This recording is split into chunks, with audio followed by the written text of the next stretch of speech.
સુરતના સચિન વિસ્તારમાં 6 જુલાઈના રોજ બહુમાળી ઇમારત ધરાશાયી થતા 7 લોકોના મોત પછી સુરત મહાનગરપાલિકા તંત્ર દોડતું થયું છે અને સુરત શહેર વિસ્તારમાં આવેલા અલગ અલગ સરકારી આવાસ અને ટેનામેન્ટોને જે જર્જરિત થયા છે તેને ખાલી કરાયા હતા। સુરતના સચિન વિસ્તારમાં 6 જુલાઈના રોજ બહુમાળી ઇમારત ધરાશાયી થતા 7 લોકોના મોત પછી સુરત મહાનગરપાલિકાનું તંત્ર દોડતું થયું છે અને સુરત શહેર વિસ્તારમાં આવેલા અલગ અલગ સરકારી આવાસ અને ટેનામેન્ટોને જે જર્જરિત થયા છે તેને વહેલી તકે ખાલી કરાવવા માટે તંત્ર એક્શન મોડમાં દેખાઈ રહ્યું છે।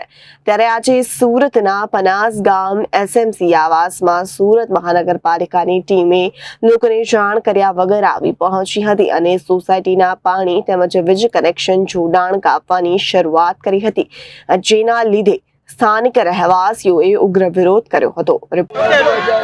મારું નામ રેખાબેન રવજીભાઈ રાઠોડ છે। હમણાં વરસાદ પાણીમાં ઘર દોરવા આવ્યા છે તો છોકરાઓને લઈને જાય કા અને આટલો અમને સમય આપતે, અમને ઘેરના બદલે ઘેર જોવે, નહીં આપે તો અહીંયા બાંધીને આપો અને અમને ભાડું જોવે। અમે આટલા વર્ષ સરકાર પાસેથી અમને એવો જવાબ જોઈએ ને એવી માંગણી જોઈએ કે અમને ઘરના બદલે ઘર જોવે ને અહીંયા જ ગાડી બાંધીને આપો તો અમને ભાડું જોવે। અમે છોકરાઓને લઈને વરસાદ પાણીમાં જઈએ કા, અમે આટલા વર્ષથી રહીએ છીએ અહીંયા ગાડી, તો અમે શું કરીએ? અને બીજી વાત, આ લોકોએ જ્યારે અમારા ઘર ઝુંપડપટ્ટી ટોયરા છે ત્યારે જ કહી દેવાનું હતું કે અમે તમને આ ઘર પાછું ઘર મળશે નહીં, તો અમે અમારી સગવડ કરી લેતા। જ્યારે સરકારે જેવું કરે તો અમે ગરીબ માણસ જવાના કા? બધા હેર લાવીને હેર ખાવાવાળા છે અહીંયા ગાડી, કોઈના ઘરે તો ખાવાનું તક નથી મળતું અહીંયા ગાડી, તો જાય કા અમે લોકો? એટલે અમારી તો એક જ માંગણી છે કે અમને ઘરના બદલે ઘર જોઈએ, ઘર જોઈએ। પૂજા પવનભાઈ ગવાઈ। અહીંયા એવું થયેલું છે કે અમારા એસએમસી ક્વાર્ટર્સ છે ને, અમારા 25 વર્ષથી છે। હવે આ મકાન જૂના થઈ ગયેલા છે, તો સરકારે ખાલી વચ્ચે એક નોટિસમાં એવું લખેલું કે અઠવાડિયામાં મકાન ખાલી કરો, પણ એના બદલામાં શું કંઈ જ નહીં લખેલું હતું કે એના બદલામાં શું અમને અહીંયા મકાન આપશે કે અમે ખાલી કરીને બીજે જઈએ તો અમને ભાડું આપશે, એમાં કોઈ વસ્તુ નહીં લખેલી। પછી અમે આટલા દિવસથી વેઇટ કરતા હતા કે સરકાર એટલીસ્ટ અહીંયા આવે, આવીને અમારી સાથે વાત કરે તો અમને એનો જવાબ મળે કે એ શું કહેવા માંગે છે ને અમે શું કહેવા માંગીએ છીએ। અમારું કહેવાનું એમ હતું કે અમને ઘરની બદલે ઘર જોઈએ। આજે અમે 25 વર્ષથી અહીંયા રહીએ છીએ તો અમે જઈએ કાં?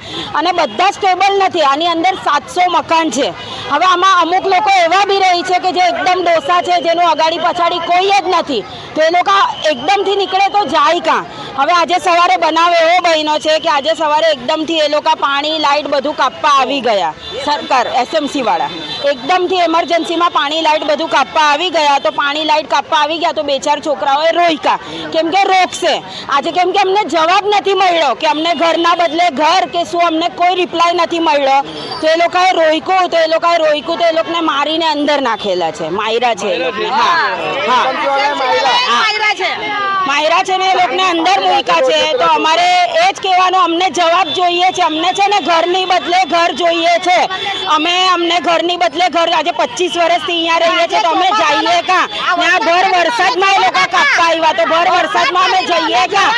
અમને ઘરની બદલે ઘર જોઈએ, સરકારથી બીજું કંઈ અમને નથી, અમને ઘરની બદલે ઘર જોઈએ।